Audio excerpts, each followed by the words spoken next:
OMG, as all the cool kids say. Welcome to another tour. Today I'm gonna be, well, first of all, I'm gonna lower my mask, okay, just so you guys can understand me better. I'm not around a ton of people right now. I'll pull it up and put it on when I'm around people or indoors, so don't worry, just chill out. Lower it, there you go, look at that. Welcome to another tour, guys. Today we'll be doing a little tour of Brooklyn Heights, one of the most historic neighborhoods in New York, and probably the most historic in Brooklyn, if you've ever heard of Brooklyn. But I'm right now in front of Borough Hall. This was actually built in 1848 to be the City Hall of Brooklyn, turned into Borough Hall in 1890, and I'm going to talk about all that as we walk. Before we start, just real quick, go ahead and subscribe if you could. That really helps me out. And you know what? Like it as well. I don't know, you're probably going to like this anyway, so you might as well save yourself the trouble and just go ahead and like it, because good luck finding another person who makes videos with as much information as I'm about to dump on you. So I don't know what to tell you. All right, well, with that, I'm going to say me and Phil are going to get started. We're going to start walking here through Brooklyn Heights. Let's go. So we're walking now in front of Borough Hall. I was telling you Borough Hall is actually, was built in 1848 as the City Hall of Brooklyn, switched to Borough Hall in 1898 because New York City was consolidated as the 5 boroughs of New York. Brooklyn, the Bronx, Queens, Staten Island, and Manhattan. Sorry, I can't really use my fingers that well with that. But it consolidated because Brooklyn was actually the last holdout. They actually had a referendum citywide, and it only passed by a few hundred votes, believe it or not, and it became one of the 5 boroughs. In fact, Brooklyn is the most populated of all the 5 boroughs with over 2.5 million people. If it was its own city, it'd be the 4th largest city in the United States. Kind of crazy. Anyways, we're walking through this little farmer's market, so I'm gonna put on my mask so I don't, upset anybody. I'm around people and food, I guess. This is all Cadman Plaza, named after a preacher, Cadman. The Cadman, as his friends called him. We're gonna be taking a left on Court Street. One of the reasons they call it Court Street too is you have a lot of courthouses up here. The federal courthouse. So we're gonna cross here. Hopefully don't get run over. You all right, Phil? Yep. All right. Phil's feeling good, everybody. Can rest easy. So we're taking a left on Court Street, and you're gonna see this building here, this TD Bank. You're gonna see a missing plaque. There's no plaque there anymore, but this used to be the site of the Brooklyn Dodgers headquarters. And there used to be a plaque here commemorating the signing of Jackie Robinson. It was done in a building that was located on this spot. Branch Rickey, the general manager, signed Jackie Robinson as the first African-American professional baseball player. They used to have a plaque right here. It's not there anymore. Oh well. But the Brooklyn Dodgers were the team here in Brooklyn when it was its own city. And it actually, they left in 1957, but not before winning the World Series in 1955. Phil, we're about to go under this scaffolding. Are you scared? Let's see if you can get that, the sweet fingers, those magic Phil fingers. Keep me lit. But here's a cool story. The Brooklyn Dodgers got their name because back then, the different clubs in the late 1800s or whatever would get their nicknames. They would have their clubs, but they would get nicknames from people. And the Brooklyn's club, this club, were nicknamed the Trolley Dodgers because there were trolley tracks around their practice and gaming facilities. So they had to dodge those to get into this place to watch them play and to practice, etc. Oh, look at that, the Trolley Dodgers. Isn't that cool? They're in LA now. But that's kind of cool. They got a nickname because of where they lived and who they were. Anyways, we're walking on Montague Street. This is the People's Trust Company. You can see it was 1904, very beautiful neoclassical building. This is like a bank, the bank row. There's the Franklin Trust Company here. To the left is now condos. It's built in 1891. Then you have here this beautiful building. I'll show you the inside here in a second. But this building is the Brooklyn Trust Company, but another beautiful Beaux-Arts building. Really beautiful interior, one of the few protected interiors in the city. And here to the left, you have St. Anne's. It's the oldest Episcopal parish here in Brooklyn. This building is from 1847, but the parish dates back to 1797. All right, you keep that on me, Phil. I'll get the B-roll, come on. But that is a beautiful neo-Gothic church. A neo-Gothic church. Neo-Gothic was real big in the mid-1800s. This was built in 1847. Used to be the tallest structure here in Brooklyn Heights back in the day. This is a really cool building here to the left. This building here is called the Brooklyn Historical Society. It used to be called the Long Island Historical Society because Long Island is the island that contains Brooklyn and Queens. And you have some really cool busts up there of some very important people. Beethoven, Columbus, Shakespeare, Bill Shakespeare. We'll talk about him as well a little bit later. You have here to the right, this used to be the Crescent Athletic Club. It is now St. Anne's. It is a famous private school. Famous alumni include Lena Dunham, Jennifer Connelly, Also, Mike D from the Beastie Boys. Matt Damon's kids' daughters were actually recently rejected from going to school here. Aww. Yeah. I'm sure the headmaster, when she rejected Matt Damon, said, "How do you like them apples?" That's a good joke, right, Phil? Thanks. It's cool though. You can see the bus on this side too. You have Gutenberg as well on the Brooklyn Historical Society. They're missing one genius though. Pretty cool. You have the first Unitarian church here, another neo-Gothic church. This was actually built also in the mid-1840s. When, like I said, neo-Gothic was really important back then. It was a big movement for neo-Gothic. Other examples of neo-Gothic buildings built around that time. Obviously, we talk about St. Anne's, Trinity Church on Wall Street and Broadway. You have Grace Church in the East Village, the Brooklyn Bridge. Come on, tons of neo-Gothic. The original Gothic is obviously in Europe. It's a lot older. Okay, we get it. You guys have older stuff in Europe. Okay. But who cares? Keep it. But you have all these beautiful houses here as well on Pierpont. You can see them to my left. But Pierpont is where a lot of the most important people in the neighborhood lived. Here's a cool house. This used to house a couple very famous people. Norman Mailer, the author, as well as Arthur Miller, lived in this building. You guys know who they are. Norman Mailer wrote The Fight. He wrote a bunch of stuff. He was a very famous writer. He also lived there. Arthur Miller lived there briefly. Mailer was quoted as saying he remembers seeing Arthur Miller around when he lived there briefly, and he remembers saying, that guy's probably not going to amount to anything. Kind of interesting when a guy who lives in your building says that about you and you become famous. Reminds me of the story of me and my parents. That's what they say about me at home. Okay, let's keep moving. We're gonna take a left, but before we do, I'm gonna point this out. This is the Herman Baer House. Beautiful building. It was built by Herman Baer in the 1880s, 1889. Herman Baer was an industrialist. Put this on, I guess. His son actually escaped the Titanic. He was on the Titanic and survived. But then it was made into a hotel, the Palm Hotel. Later, when this neighborhood fell into disrepair, which it did in like the mid-1900s, it became a brothel. And then in the 1960s, it became a monastery, believe it or not. Monastery, the complete opposite of a brothel. This is a really cool little spot. This is Love Lane. It's called Love Lane. Really pretty houses and little carriage houses here. See if I can lower this for now. So we're walking here on Henry Street, and you're going to see some more of the homes that I was telling you about. You can see up here the brownstone. This is a very famous neighborhood. If you've ever heard of Brooklyn brownstones, you got a lot of that in this neighborhood. Now all brownstone is a hue of sandstone that kind of typifies. Is typifies a word, Phil? Okay, well, that typifies New York City. In fact, like, you know, Carrie Bradshaw lived in a brownstone when in the show Sex and the City, which is Phil's favorite show. And you have a lot of them here. You also have all the stoops here in this neighborhood. The famous stoops.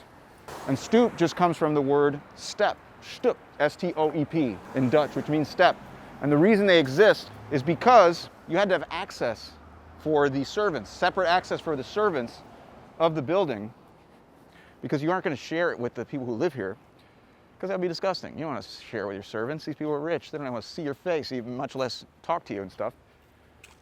So, because the houses were built right next to each other, they gave separate access under the stairs rather than in the back door, because you didn't have access to the back. Look at that, stoop, step. Here to the left you have First Presbyterian Church. Over there you have a German evangelical church. They have a German church there. One of the reasons I mention that is because the Germans were a huge immigrant group here in New York City in the mid-1800s. People always talk about the Irish. They were big, but so were the Germans. The difference between the Germans and the Irish is the Germans weren't fleeing a horrible, horrible situation the same way the Irish were. Most of the Irish who came here were in bad shape. They were poor. They were fleeing the potato famine and a struggling country. Whereas the Germans came here because of a failed revolution. It was more of like a lot of them was more of a political escape. So they had more skills, and they weren't as looked down upon as the Irish were. Here to the left, you have the Hotel St. George. It was built in the late 1800s and modified in the 1920s. Was famous for a lot of the radio and recordings that they made in the ballrooms and things here. Also famous for being the dorms. There's dorms, actually, believe it or not. New York Law, I believe, has dorms here. NYU. You're living in this thing as dorms. It's pretty sick. It's also probably why schools like NYU are so expensive. NYU, $72,000 a year to go there. How about that? It's a lot of dough. But you get to graduate from the same school as the Olsen twins. Ooh. So it's worth it. But also too, in the movie Godfather, the scene where they explain what leaving a fish means, you know, the Luca Brasi sleeps with the fishes. That was filmed here. So we're still walking on Henry Street here. We're gonna be walking by these fruit name streets now. They call this the fruit basket of Brooklyn Heights. There's a couple of theories as to where this comes from. Obviously these streets aren't numbered. One theory is that the Hicks brothers, who owned a lot of land in this area, Hicks Street is named after them. They actually owned a fruit stand or shop that sold fruits, so they renamed them that. Another theory is this woman named Lady Middaw didn't like the idea of the names being put on the streets. So she switched them like on her own without telling anybody. But she left Middaw Street because that was her name. So there's a few theories. A lot of this stuff ends up being like, you know, legend, urban legend, but kind of cool still, you know? All right, we're gonna turn in left here on Orange Street. We're coming up to, well, one of the oldest houses here to the right in Brooklyn Heights. From 1829, this little wooden house you'll see. Not many like this around here, but you can see it's a little federal style house with the dormers on top. You'll see a couple of these, it's elevated with a little basement on the first level there. And then here to the right, you have Plymouth Church. This is a really important building. So this church was started in 1847. This building was 1849, but it was home to a preacher named Henry Ward Beecher. Henry Ward Beecher was very famous for all of his sermons. He was like this really impassioned pastor and preacher, and everyone flocked to watch his sermons. He became a national celebrity, and he became a very outspoken abolitionist, actually. He pushed hard for the abolition of slavery in the mid-1800s. And this was a very important stop on the Underground Railroad. In fact, they called this the Grand Central of the Underground Railroad, which was a system of tunnels and checkpoints that helped escaped slaves leave the South to Canada, to freedom. And this was very important. You have a statue there, which was designed by Gutzon Borglum, actually. Gutzon Borglum was the guy who designed Mount Rushmore. Yeah, you guys know about that in South Dakota? Hicks Street, very cool. A lot of beautiful brownstones here to the left, you'll see. Down the street, very famous for all of the brownstones on it. This neighborhood is very, very historic because this was where the first real settlement of Brooklyn started. So Brooklyn started to be settled in 1600s, 1646 actually. It wasn't actually incorporated as Brooklyn, the city, until 1819, but it was settled as America's first suburb, they call it. So now we're on Willow Street. Down there on the corner, I don't know if you'll be able to see it. Let's just walk. I'm gonna walk this way and then walk back that way, Phil. Is that cool with you? No. Phil, don't you dare mouth off, Phil. We can't have mutiny within our ranks. Up here on Cranberry, I don't want to walk all the way down there, but it's kind of far. Well, anyways, down there you can see a little bit, I'll insert in B-roll, is the house from Moonstruck. Yeah, that's it, the house from Moonstruck. Yeah, I don't know, that's kind of a waste. But I'll show it in B-roll. The house from Moonstruck, that's where Cher lived in the movie Moonstruck. Cher, I think it's pronounced Cher. She won an Oscar for that role. Did you know that, Phil? No. Do you know who Cher is? No. Cher? No. You don't know who Cher is? No, dude, I'm young. You really don't know who Cher is? No. Oh, okay. Phil, you're cursing again. It's very distressing when you curse. Over here to the right, you have 70 Willow Street. This is a really cool house, a really cool story. So a man named Oliver Smith lived here. He was a Broadway, a Broadway art creative director. He lived in this house, and he did a favor for a friend who was coming to New York and needed a place to crash. A man named Truman Capote. Truman Capote said, hey man, can I crash at your place for a little bit? So he lived in the downstairs apartment there. He said, I'm just gonna crash there for a little bit. He ended up living here 10 years. Truman Capote actually picked up the New York Times here when he read about a story about a brutal murder of a family in Kansas, and he wrote wrote the book In Cold Blood about that in this house. The book is amazing, by the way, if you read In Cold Blood, it's great. No big deal, I read books. Yeah, I read books. But also too, he wrote Breakfast at Tiffany's here, and he would entertain people here as well, but he would always lie and say that it was his house. Jackie Onassis Kennedy actually came and visited him here. And she remembered thinking like, I don't think this guy actually lives here. I do the same thing. Whenever I stay at nice places, you see these pretty brownstones here. This is Pineapple Street here. To the left, you have Leverage Towers. So this brings up another thing. Leverage Towers. This was a hotel built like at the peak of this neighborhood. In the early 1900s, this neighborhood was very fancy.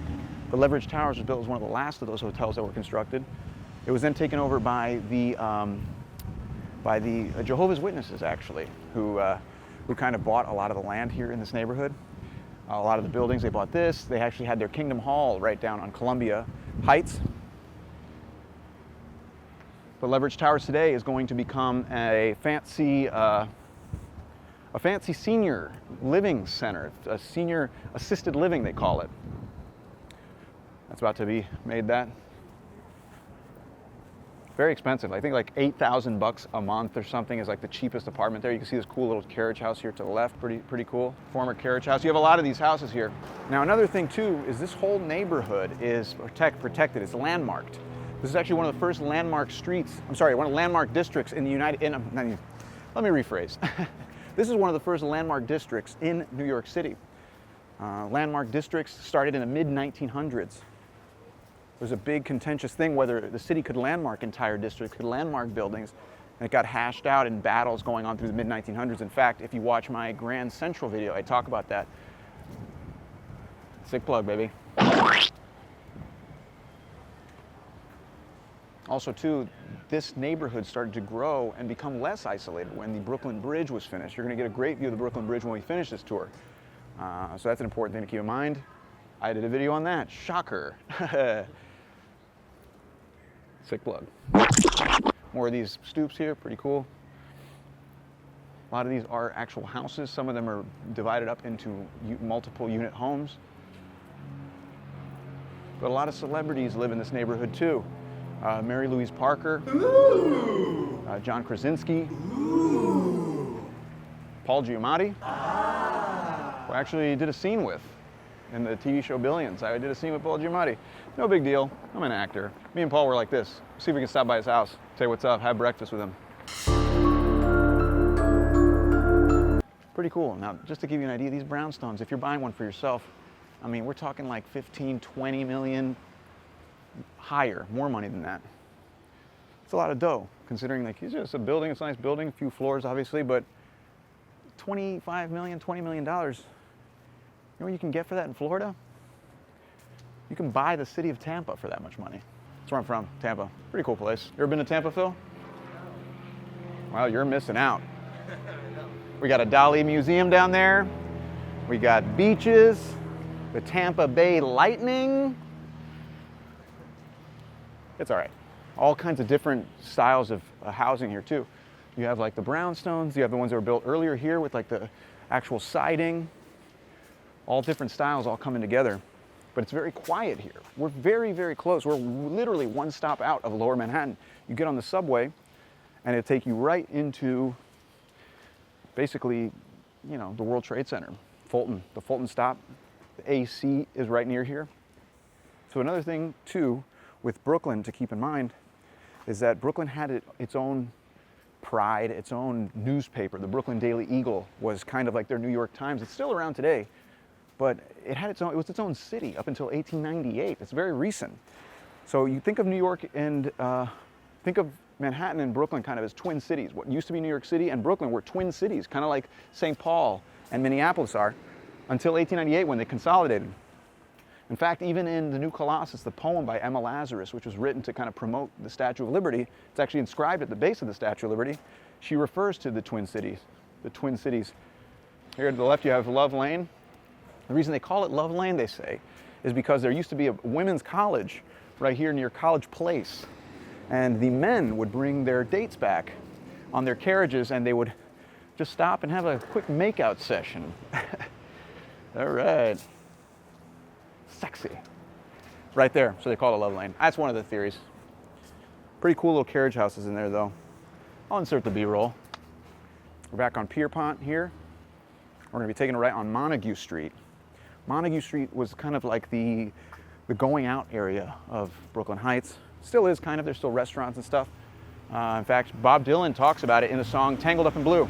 The lyric is, I lived with them on Montague Street in a basement down the stairs. There was music in the cafe at night and revolution in the air. That was pretty good, wasn't it, Phil? Thanks, man. Here to the left, you have the Hotel Bossert, what used to be the Hotel Bossert. This was kind of like the Waldorf Astoria of Brooklyn back in the day. It was built in the early 1900s. The Brooklyn Dodgers celebrated their World Series win here, actually, in 1955. It was just recently sold, actually. It was also owned by the Jehovah's Witnesses. It was bought to kind of remake it and make it nicer. And it's probably gonna become condos, that's my guess. Everything in New York is condos, right? This trash can right here, that's condos. This trash can, rent is $3,000 a month in that trash can. Here to the left, you have the Brooklyn Cat Cafe. This is kind of ridiculous. Do you know they have these cat places, Phil? They have these, I've heard of them. it's a coffee shop that you go and you pay a little extra to have cat hair in all your food, pretty much. I think that's just called a bodega. The good one, Phil. Phil said, People will get that joke. that was good. And also, too, Brooklyn, the word Brooklyn actually just derives from a village in the Netherlands when it was New Amsterdam, Brooklyn. There's tons of different, spellings of it and but it was a village called Brooklyn, and it's been warped into what it's spelled like today. This is another building that Arthur Miller lived in, here to the left. They have a little plaque there. And we're walking over towards the end, kind of here in a second, of this tour, which you're gonna get a great view. Whoo, baby, you're in for a treat. This is a nice part of this. This is one of the best views in the city, one of the coolest places to take people for a walk. You can go running on this. It's called the Brooklyn Heights Promenade. And it was built as a kind of compromise because they were building the BQE, the Brooklyn Queens Expressway, and they had to ram it through a bunch of traffic and stuff. I'm sorry, they had to ram it through buildings and all that stuff, but they didn't want it to destroy all Brooklyn Heights, so they built it nudged into kind of a cliff. There's some beautiful brownstones here. In fact, Seth Lowe used to live in this mansion. Seth Lowe was the mayor of Brooklyn. I'm gonna put my mask on since we're going into this little park area. But this was the Lowe mansion. He was the actual mayor of Brooklyn when the Brooklyn Bridge was finished, actually. Here to here, you're gonna see a little rock. This rock is called the Four Chimneys. This is where they say George Washington was kind of staying when they had the Battle of Long Island. So in 1776 was the Battle of Long Island. You don't need to show that, Phil. Get it out of there. What are you doing? Keep it on me. I'll talk about it. Put some B-roll. The Battle of Long Island happened on August 27th, 1776. So what happened was the British bring over 30-something thousand men, park them over on Staten Island right across the water, and start to intimidate New York City to say, we're gonna get you. The Continental Army was outnumbered 3-1, okay? So they start on August 27th, the British come in to Brooklyn to make their way up to what is today Manhattan. Washington is here, he's fighting, watching them get pushed back all the way here to the East River, and he's like, crap, we're screwed. So, on August 29th, by the end of this battle, he's wiped out, they're screwed, it's nighttime, they're holding and waiting until the British come in the next day to basically finish this for good. In the middle of night, Washington makes he has the idea to cross the East River under the cover of night in dead silence so he can get away and fight another day. He came this close to having to surrender and finish the entire American Revolution right in this spot. Kind of cool. But he escaped. Eventually the British took New York City. They made it their home. They made it their home base for the entire revolution. And the rest is history because the Americans ended up winning. Sorry, no hard feelings, Britain. But Washington gets away, comes back in 1783 on Evacuation Day, which is when the British were booted out on November 25th. And yeah, it was the capital of the United States briefly.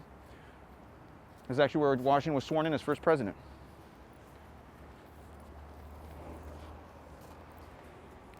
All right, so now we're gonna be walking out to probably the highlight of this entire tour, and this is the Brooklyn Promenade. You're gonna see an amazing view here.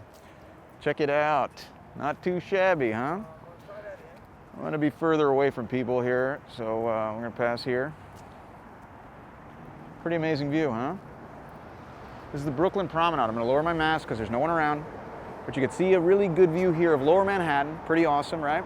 You also see these houses here on the Columbia Heights. These are people who, for their small price of, probably like $20 million, they get to wake up in their huge house, come out and take their coffee, butt naked, and look at that every single morning. Pretty awesome, right? I just assume they're butt naked, I don't know. They're probably wearing like the finest silks or whatever. But this is all New York Harbor. You got over here, oh my God, did you see that? That thing just flew right by my head. I think he was trying to get on camera. Here you have to the left, you have Staten Island off in the distance. This is Governor's Island, close up. Over there to the other side, way off on the other side, you see the cranes of New Jersey. There's no shipping really done in Brooklyn anymore because for shipping today, you need space. It's done via container shipping.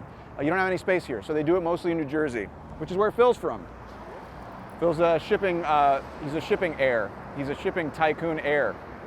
A billionaire. Phil's a billionaire. I told you in the last video, he's actually 7'3", 300 pounds of pure muscle, but he's also a billionaire. So that's right, someone recognizes Phil down there.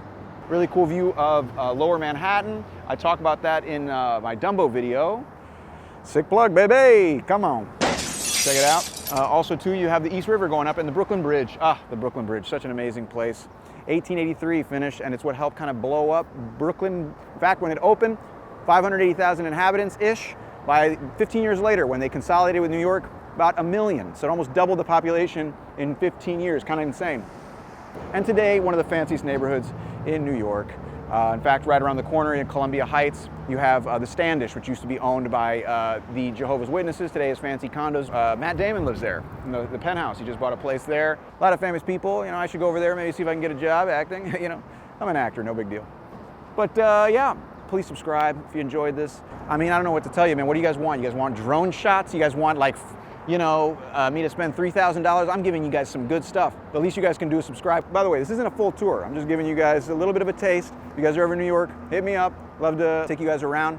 Also, too, please follow on Instagram. I'm trying to build all this stuff. And more importantly, the Patreon is up and running. I'll put a link in the description. That really helps out in trying to grow this. Right now, it's a very guerrilla operation. It's just me and Phil and a camera, and we're walking around getting shooed away from places. But we're trying to grow it and see what we can do. But yeah, other than that, guys, I don't know what to tell you. Oh yeah, check out Phil's channel. He just started a channel. If you want to see Phil's face and hear Phil's words from the man himself, I'll put a link for that as well. But I don't know what to tell you guys. I don't know what to tell you. We're all just trying to do our best. I'm gonna go hang out. We're gonna go through Brooklyn Heights, do some cool stuff. Maybe go look into people's windows, see if they'll let us into their fancy apartments, feed us breakfast. Yeah, that's pretty much it. See you guys later.